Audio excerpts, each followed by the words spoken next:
Have you ever met someone who gave you just enough attention to keep you emotionally attached, but never enough to make you feel secure? Let's talk about it.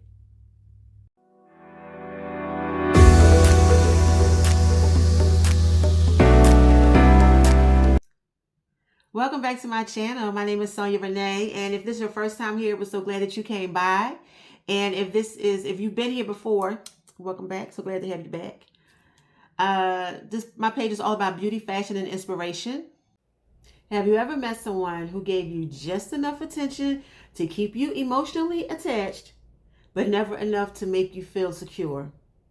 And somehow, the less available they were, the more obsessed you became.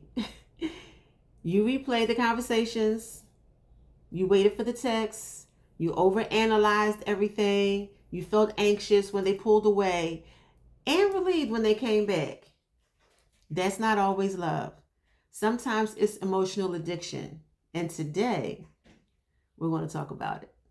Why am I why am I stuck to people who are emotionally unavailable? And the main key points is that emotionally unavailability people rarely start off unavailable. That's what makes the connecting so confusing. Because in the beginning, they often feel intense, magnetic, interesting, sometimes even emotionally vulnerable. But it gives a glimpse of a connection, moments of closeness, little pieces of affection. And then suddenly, boom, distance. Hot and cold behavior creates emotional instability, and instability creates attachment.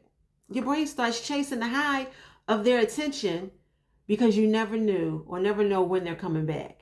And the unpredictability is the same reward system connected to addictions anyway. So now you're no longer experiencing peace, you're experiencing emotional withdrawal.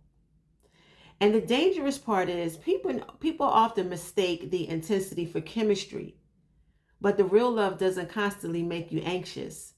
Real love doesn't leave you emotionally starving while feeding you crumbs, just enough to stay attached, just enough to stick around.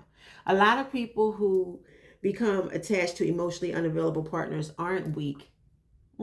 They're wounded, especially people with abandonment wounds, childhood emotional neglect, inconsistent parenting, or relationships where love had to be earned. Because when you grow up learning that love is consistent, chaos feels familiar. You become comfortable with chasing people who make you prove your worth. And emotionally unavailable people trigger that wound perfectly. You start believing, if I can finally get this person to love me consistently, maybe it means I'm finally worthy. But healing begins when you realize you were never supposed to convince someone to love you properly.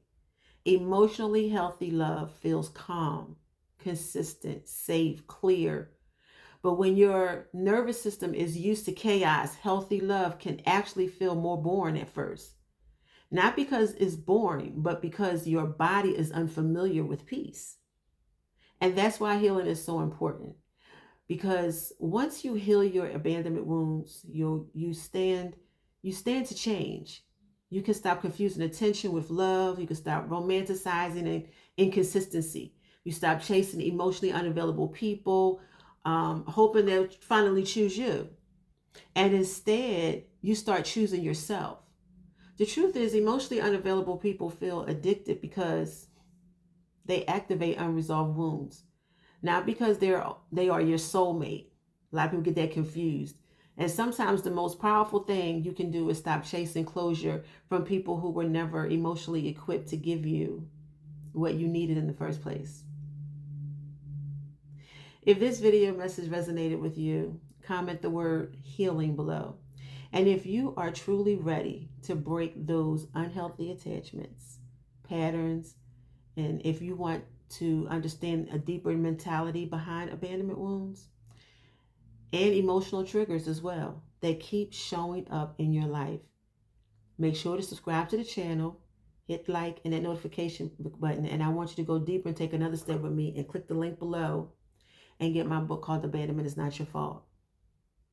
In this book, I pulled back the curtain on how our relationships with family members, partners, and spouses have fundamentally shaped us from childhood.